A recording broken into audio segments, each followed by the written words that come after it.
Hello everyone, welcome. Thank you for being here today. My name is James and I'm the author engagement lead here at Envato. And we have a whole team of Envatians that are hanging out, standing around, ready to say hello to you. But on behalf of myself and our team here, we want to welcome you to Melbourne and Envato HQ. To all of our remoters, those people that are watching online around the world, thank you for tuning in. We have been on a whirlwind tour around the world. This is our 13th city. We've been on 3 continents in 9 countries. It's been really, really fun, tiring, but a lot of fun, and we're really excited to be able to conclude our first ever Envato Worldwide Author Conference Tour right here in Melbourne. Before I go any further, there's a couple of quick announcements that I just wanted to drop on you. The first is that if you are remote and you are coming in, we're going to do our best to mute you, but just as a warning, when you join, if you turn your microphone on, we will hear you. So if you're eating something or you have a little kid running in on you when you are in the middle of watching this thing, we'll hear it. So we'll do our best to keep on top of that, but if you can, just make sure that you are muted. That would be great. We will be having Q&A opportunities at the end of all of our sessions, and we have somebody from our team right here in Melbourne who is monitoring the Q&A on our Zoom, so that if you have questions, they'll be relaying those to us here in person in Melbourne.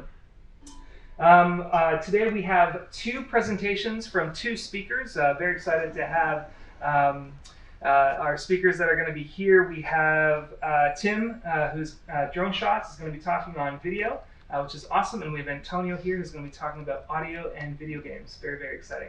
And I also wanted to take a moment to introduce Cam, who is here. He is the GM of content, and yeah, because of the remotes, we have about 20 of them, and Cam's just going to say a couple words. Yeah, thank you. Thank you very much for coming. I met a couple of people on the way in that have actually flown in from quite a distance, so New Zealand, Indonesia, and apologies if I missed anyone else. So thank you for coming along.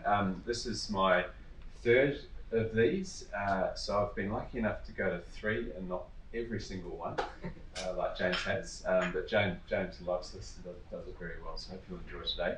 And just a quick note, we're going to have, during the day, some of the members of our executive team coming in. We've got James Ross down the back here, who's our CTO. We'll have some other members coming in. We're going to try and figure out a way to help you identify who they are. Might just be a dot or something on these. I'm not sure if we've figured that out yet, but hopefully we will. So I'll hand it back to James, but welcome.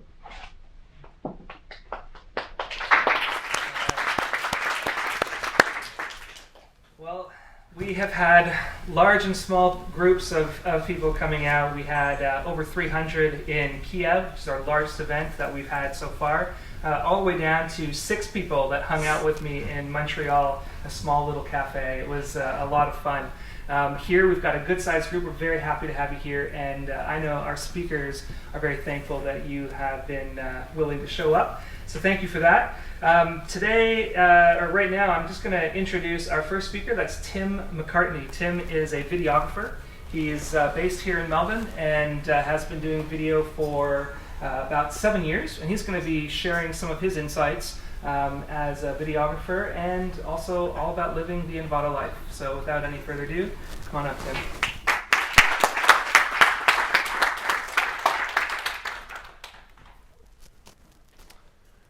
How are we all doing, everyone? Thanks for having me here. Is this, the gadget? And the microphone's on? Yep. Is now. I usually do this to other people. It's quite weird having all these contraptions on me. But yeah, I'm really happy to be here and actually realize that this place is not a digital AI, artificial intelligence reality. It's actually a building in Melbourne. And I'm really proud to actually know that it's from Melbourne. And be here in the building. It's like quite an experience, and happy to be amongst all these other creatives here. It's quite an honor. So thank you for James and the invitation, and being able to talk to you about what I do. That's not showing up right, but anyway, on my screen it looks proper. my framing's generally a bit better than that. So, but yeah, I guess I'd give you an overview of what I'm talking about today, and it's really my background, how I sort of got to the point where I'm able to fly drones and offer the commercial aspect to brands and companies, and then come across stock footage and the Envato Marketplace. I started finding out about Envato in 2011, trying to build my own website and looking through theme forest and those kind of WordPress templates. And I guess, about 8 years later, now I'm selling stock drone footage and actually making some sort of an income, pretty decent income per month, doing what I do. I started to take photos on those 1 megapixel Kodak digital cameras when they first came out. Switched the function over to video, and realized, whoa, I can capture real life digitally. So then I began to make music videos with my friends, all the way up until I'd met my media teacher, and in year 12. And from there, talked about narrative and talked about actual filmmaking, and met my good friend Max over there. I've known him for 15 years. He's filming me now, but we've made a film together. And I guess coming up to end of high school, going into my graduate program, media and communications, meeting people with DSLRs, meeting people who started to actually have a business in video production. Moving on forward, once again, Max says, I'm going to make a film in South America. And I said, great, because that sounds really tangible. At the time, we were just making little business videos, and it eventuated. And we actually decided to fly to Los Angeles and South America, Guyana in particular, and create a film. That was the same time that DJI came out with their Phantom line. I'm not sure if you're familiar with those small white little drones. And we got the hookup and threw the cash down and bought this little consumer drone, it seemed. But it was quite powerful. From there, I basically flew this drone everywhere. And from my apartment in the city, bouncing off walls and catching it and whatnot, to eventually flying it over massive waterfalls in Guyana in South America. Just with that little drone. Just started to film with the small drone and the Phantom 2, and really take production to the next level. And I guess about 4 years later, now I'm flying this drone everywhere around the world, for companies, for businesses, for artists, for a lot of music videos, and now for Envato and the marketplace. And that sort of brings me to my topic, which is whenever or wherever, where I sometimes just have my drone in the back of my car and say, okay, this will be a good opportunity to send the drone up and capture some stunning visuals, not just for your show reel, but for the possibility that I could be generating sales, which I have over the last 2 years.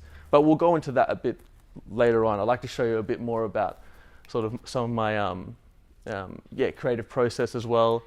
Later on the Envato Market and Q&A.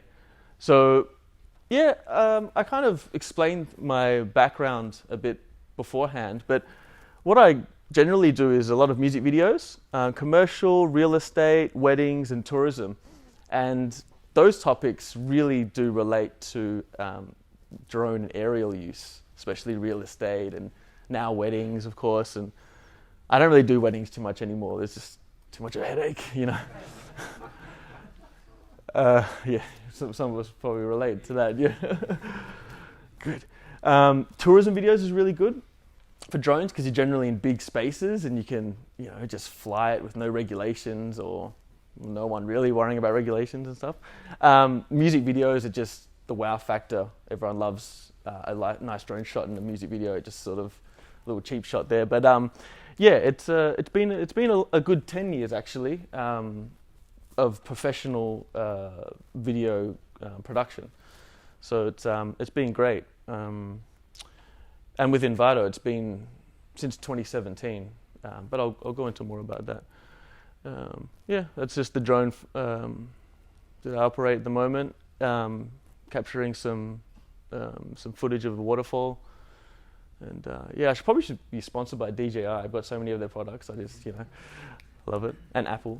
Anyway, so I'd like to show you this video. It's quite a unique video, and I guess we'll see what happens. But this was in 2014, with Max filming the film and getting some footage. But I'll play it and we'll see how it goes. Yeah.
There's a few things we can take from that.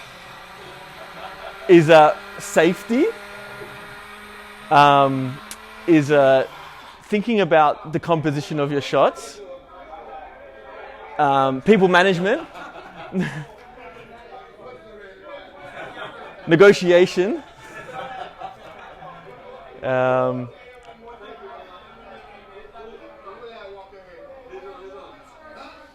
Yeah, so we started getting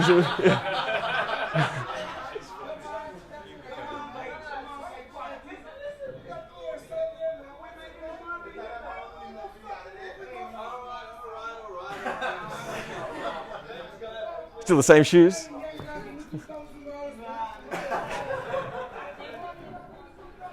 Yeah.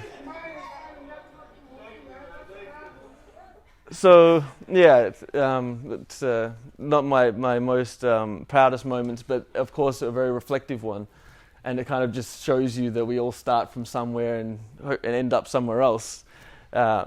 Speaking in Envato. So I guess let's get into a bit of the process and the theory.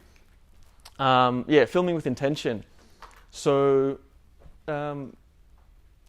deciding to film something is like deciding to create anything, create a piece of audio, a music composition, or writing a script. We sort of need to understand who are we doing that for and why and everything. And that really ties into Envato and the marketplace quite a lot, because we're producing products for people who are all over the world and who are looking for products of various aspects and for their projects, whatever that may be. So we have to think general, but also quite specific in a way. So that sort of, trickles down to, composition, camera movements, and style. And I realized that the slower the movement, the safer the shot generally gets the more sort of sales and interest in the marketplace, and also for people in general to digest information in the form of video, aerial video. Thinking about the commercial outcomes. So if I was to go film Melbourne City at night time, focusing on the traffic and congestion, I might be thinking, could Transport Victoria pick this up and use it? Or could the public transport system possibly use this? Or could someone just wanting to make a video on congestion and overpopulation use this? So these kind of things I started to really think about quite a lot when creating my elements for Envato.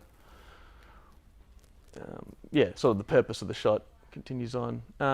And a lot of times I just think, oh, could this be a good intro? Because we all love a good drone shot for an intro. Kind of just really, just kind of makes us feel like, well, interested in the video.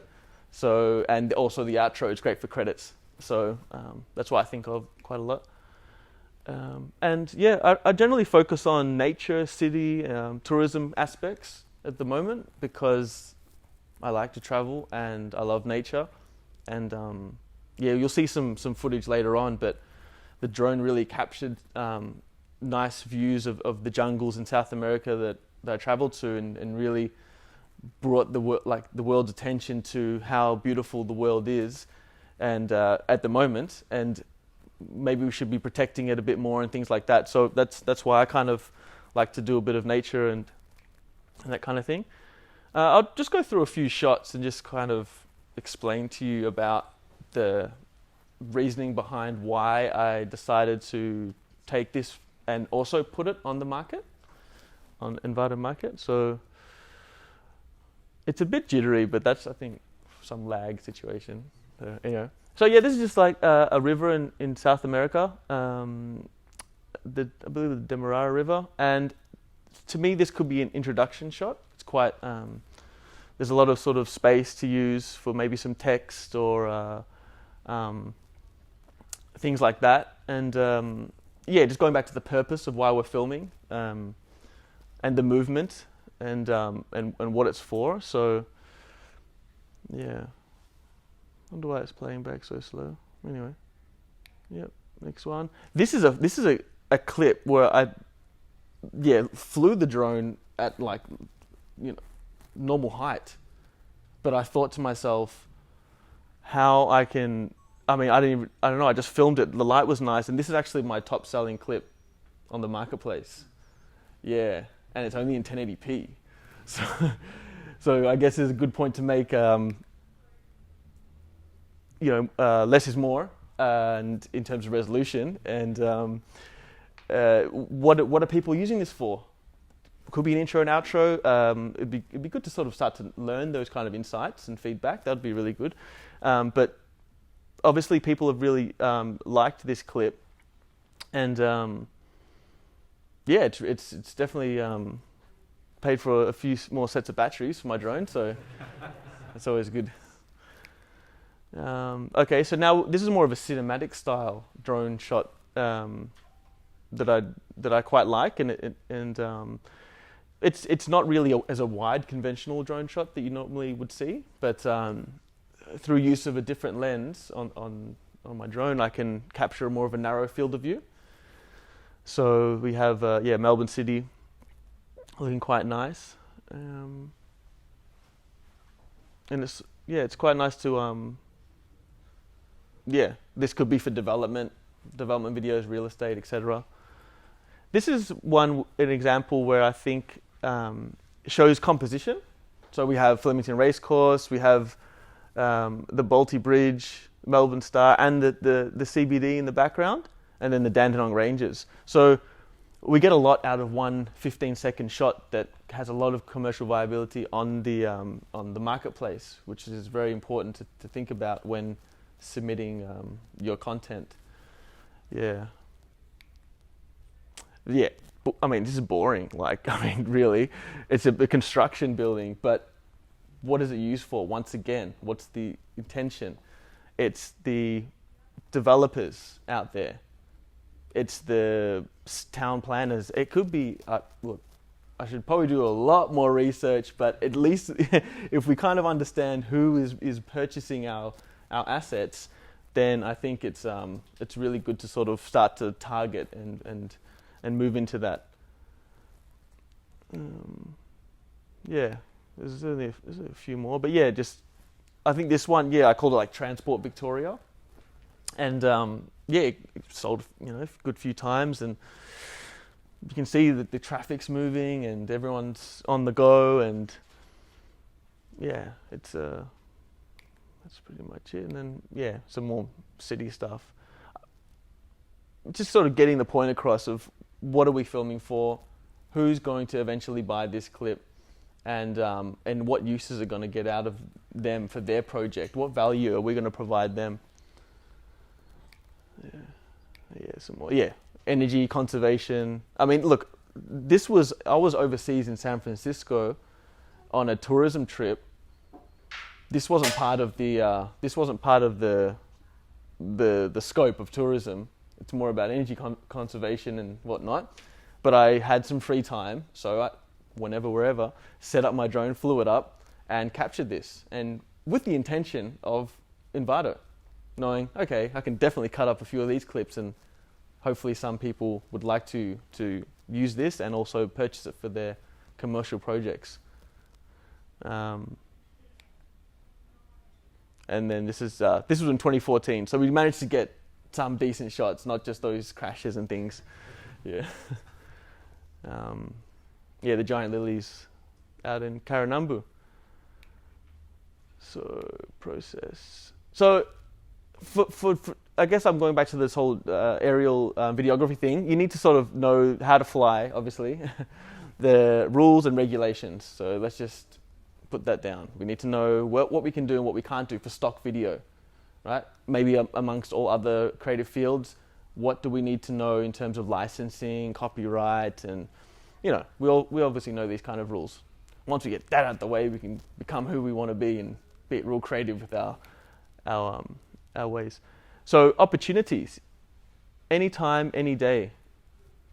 If I had my drone with me now, I could go for a 2-hour getaway and film Melbourne once again, but probably overdo it, saturate the market, yeah. So decide to maybe go on a holiday and bring my drone with me, or bring my DSLR, or whatever creative tools we have. For the web people, maybe their laptop, and go to a cafe and just think of something really interesting. I mean, that's the beauty of the market. I love it. It's just whenever we want to do it, we can just clock on. Filming with purpose, that's really important. Creating with purpose, not just for Envato, but for ourselves and for our storytelling and our communication process. It's like really important. Then the naming, tagging, submitting, which has improved vastly since 2016, around that time. That took like months, and a lot of metadata and things like that. Now it's like more simple than using Facebook or something. I really love it. So well done, guys. We need to just go, what is this piece of content and media, and how can it relate to a customer, and how can that customer get value from it? What are they searching for? So that transparency of communication is so important. So the naming, the tagging, and all the different submitting processes, that's sort of the formalities. Knowing from the rules and regulations to the submitting is the formalities. Then in the middle, we have all the creative parts. Okay, so yeah, let's talk about the marketplace, because it's really fascinating to me, to be honest. The way I started was in 2017. I had a piece of video, which I thought was good enough to go onto this site that looked like, I loved the logo, and I was like, oh, there's all these stock video sites and all these other marketplaces, and so that logo looks really good. And I go, oh, they're from Melbourne. Oh, that's why. Like, put them together. So look, Envato's been great as a consumer, as a purchaser, but also as now an author, because I put that piece of video up in 2017, and it generated a couple of sales, and I just got these notifications like, oh, so I can buy that transition pack, but it's free because I just made money. So I was like trading in this currency of like, I had this balance, which is really awesome because, as a videographer, a director, I'm buying lens flares and transitions and even After Effects templates, and I mean, I don't know what else these guys want to sell, but I'm loving it. There's so many assets, and I love it. And yeah, it was really good to know that I could just sort of offset that with a couple of sales here and there. Then 2018 came along, and it was okay. So I just said, all right, I'm just uploading hundreds of clips. I'm going to go for it, and with Envato, because they're from Melbourne, and their logo is cool, and and then I like put all my prices pretty low, and then got like a lot of sales, and then everyone's like, oh, like really cool, but like, you know, making like $3 for like this video. I'm like, oh, okay, I got to be exclusive author, number one, and then number two, I've got to put my prices up, because you got to think about what you're doing. It's not this is in my opinion. Envato seems like a place where it's a premium marketplace, and for authors who are really serious about their craft. So for me, I decided to start putting my prices up and generating actually quite similar levels of sales, but then generating much more revenue. And it was really sort of invigorating to start kind of get that notification on your phone and go, okay, I just could take the rest of the day off, you know, kind of thing. It's really beautiful how it works out. Then Elements came along, and I was asked to join, and I was like, yeah, great. And I didn't really understand the system, but the more I understand more, I'm like, it makes sense, and I'm trusting these guys. Like, you know, it's a big call, no doubt. I'm not sure. Does anyone here know much about the Elements? Yeah.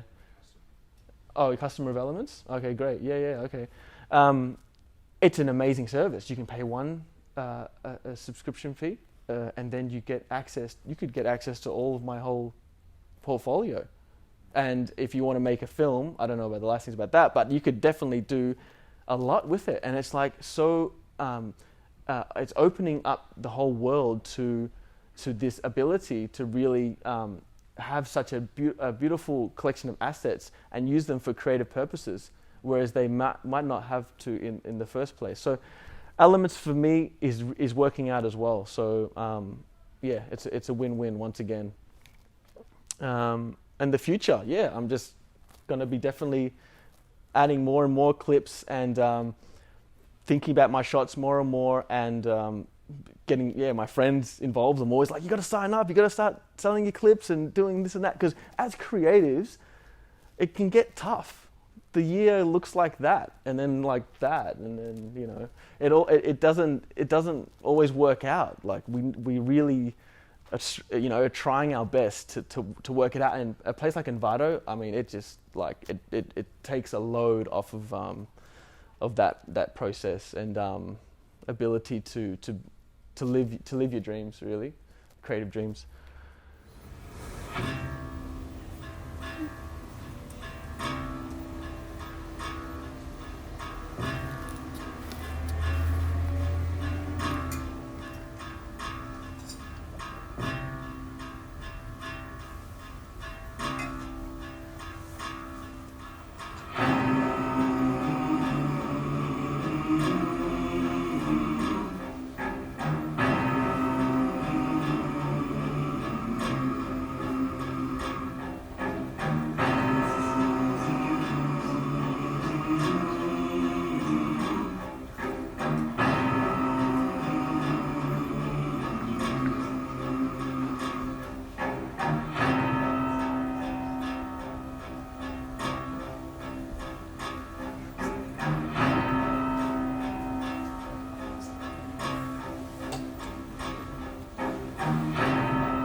That's the tallest waterfall in the world.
That was the first clip I put on the marketplace. Yep.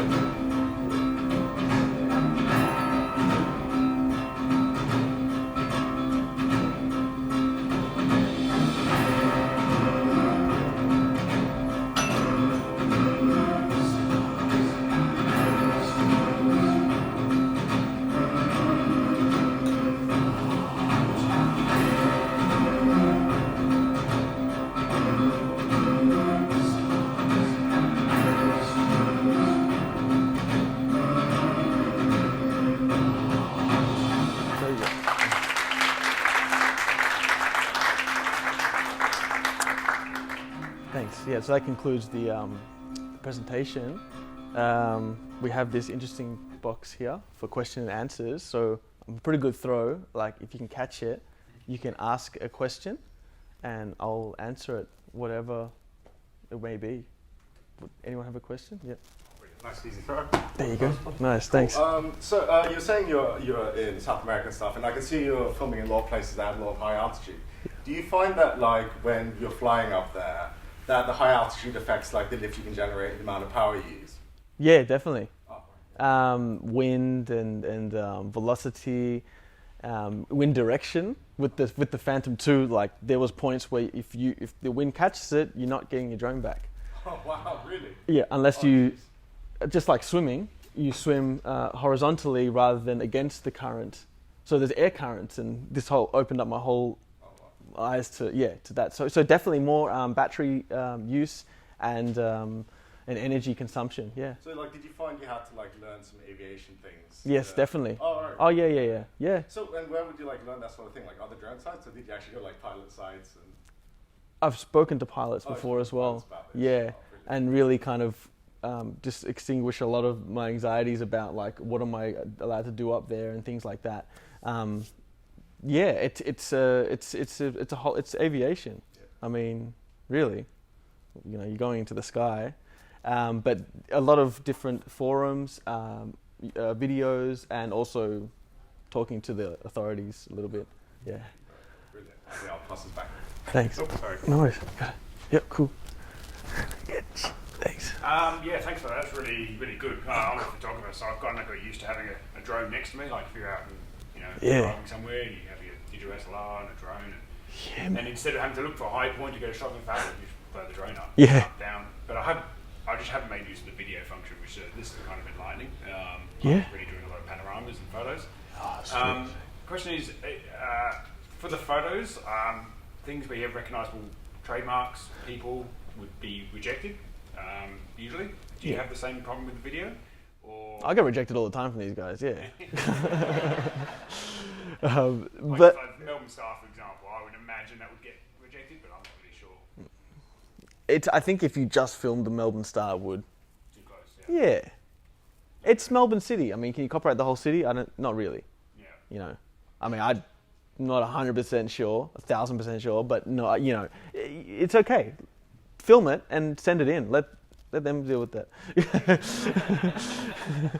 But essentially, yeah. I mean, I think if you have a wide enough shot and it's just a shot of a city or a shot of a landscape, and there's a couple little, trademarks in there. We're living in 2019. There's a grey area going on, and it's like, I reckon just as a photographer, as videographers, as creatives, let's just see where it goes, and we're not really doing too much, to upset multi-billion-dollar corporations. Getting tighter with drone use, and I just keep it in mind. Don't annoy people. Don't fly near people. Yeah. Just be sensible about it. Yeah. Obviously, stuff near the city is just it's not even worth applying because the cost of the permit would not. So you just find a spot that's good, and your rules as a person, your safety rules, and you go for it. Yeah. That's it. Because it's no worries. Yeah. Thanks. Yeah, let's get it. Been a while since I've done this. If you don't mind sharing, out of your overall income, what percentage comes from Envato Market? Ooh, okay, true. All right, let me think. A monthly thing then. Okay, so it's, probably like 5 to 6%, up to 10. Some bad months. No, but it's it's like probably around there. and then that's like a passive thing now. For the most part, really. I mean, yeah, around that. It's not bad, making money while you sleep. Yeah. 4 a.m. from Venezuela, just notification. Okay, cool. That Eden app, have you guys, Eden? Is that with you guys? They're pretty good. Let them do their thing. Yeah, it's great. Yeah, even the same color scheme and everything, yeah. So yeah, it's great, man. Just getting that notification. Always tell my mates about it. I'm like, yeah, man, you know, like just got this. You should do it too, you know. It's very it's liberating in a way to just kind of take an edge off of your creative pursuits. Yeah. And with your audio, do you get that from Audio Jungle, or how do you get the audio for your videos? Yeah. I've used Audio Jungle for sure. I love it. It's great. There are a lot of platforms out there. Does Elements do audio now? Yep. Oh, sweet. Well, I'll probably just start using Elements then for audio. But you know, I think just like that creative world, every place has its strengths and everything. But I have used Audio Jungle before, and there's some cool stuff out there. So, but a lot of music videos, the artists supply their own music, obviously. So, yeah. Yeah, man. Oh yeah, yep. I really liked the sort of like whenever, wherever approach. And this question is sort of speaking to that. You're obviously doing a bunch of contracted stuff as well. But in your mind, how do you balance the sort of creation of stock as like a priority with the other work that you do? Yeah. Well, I feel like I blend it a little bit. So, you know, I'll be filming something, kind of getting your own style, but it's, I'll shoot something for the client, right, and tailor it to their needs.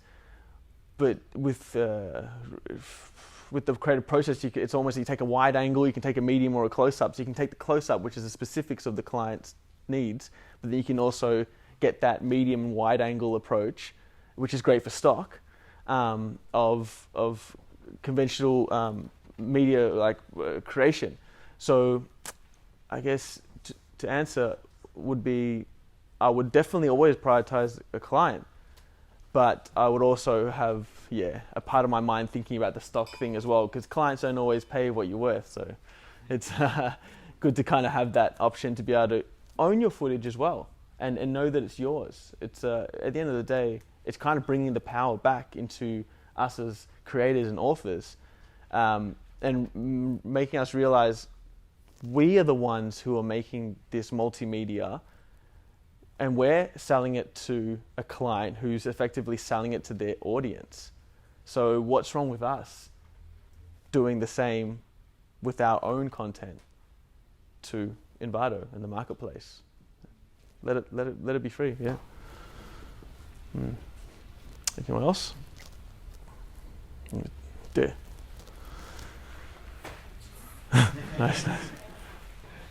You mentioned that it's important for you to understand what your buyers are looking for, Mm. so that you can think about that when you are adding your title, your metadata to your items. I was curious to learn a bit more about how you go about doing that research, if you're doing that today, and how you learn more about who's buying from you. There's not really any analytics at the moment, and that might eventuate, which would be really great. But at the moment, I take it on as how I run my professional business, because when I create videos for people, I often think, who's the audience? And then that allows me to tick the boxes off for the client. So just when filming certain aspects for the marketplace, I think, who's on the marketplace, and I'm on the marketplace, you know. What would I be looking for if I was creating a development video, if I was creating a pitch video for conservation, or a transport and logistics video, or whatever. I think about that for the scenario that I'm in, wherever I may be. So if I'm out in the jungles, I'm thinking, okay, eco-friendly, tourism, sustainability, global warming, these kind of keywords, and then I'll use those in my submission. Get that back up. Thanks, Cool. Tim. Thanks. Everyone, Tim? Yeah, thanks. Great, man. Oh, yeah, thanks. Yeah, cheers. Thank you. Thank you.